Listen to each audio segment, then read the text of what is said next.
Құстармен танысатын боламыз, Мына қараңдаршы, алдарында екі құс, тоты құс және кептер. Қазір біз осы кептер құсымен танысатын боламыз. Кептердің түсін қараңдаршы, қандай?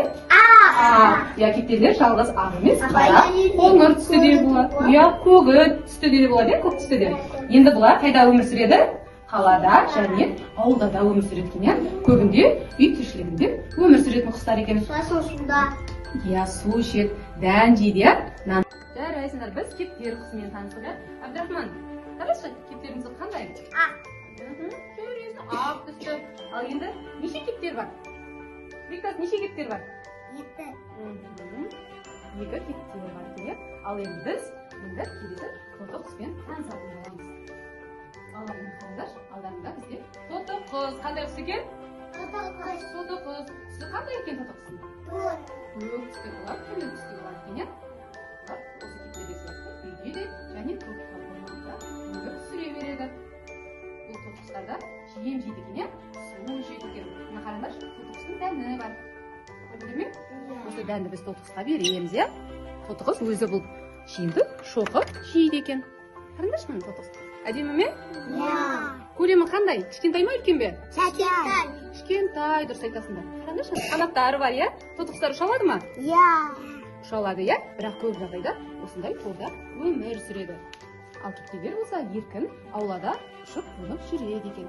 Құстарда осындай жұмыртқалардан шығады екен. Жұмыртқаның көлемі қандай?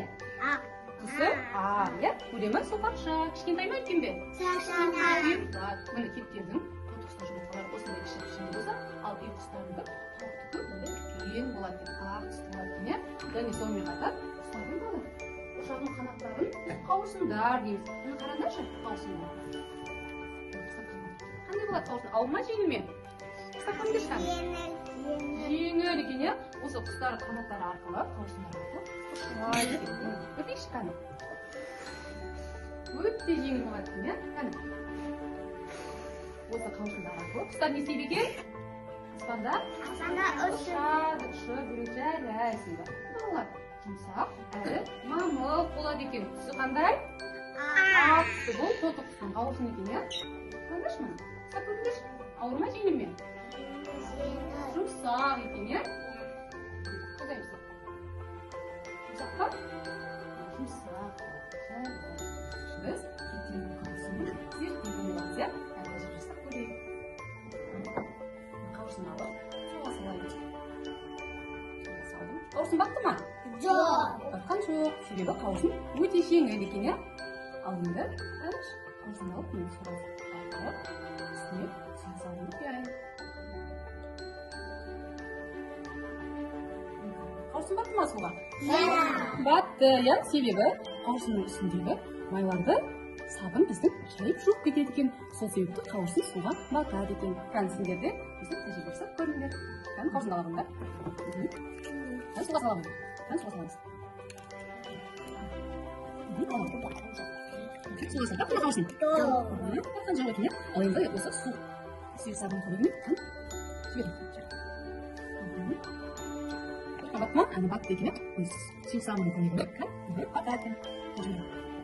Сұйық сабын қойса, қауырсын батты ма, Бектас? Батады.